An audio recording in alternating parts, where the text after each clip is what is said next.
граждан России, дорогие друзья, 2016 год уходит.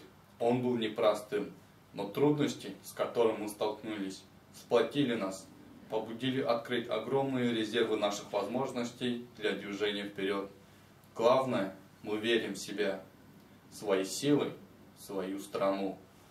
Дорогие друзья, сейчас мы с волнением ждем боя курантов Московского Кремля. Пусть сбудутся все наши мечты, чистые помыслы и добрые намерения. Пусть в каждом доме царят радость и любовь, мира и процветания нашей общей, великой Родине России. Счастья вам и здоровья, благополучия. С праздником, с новым 2017 годом!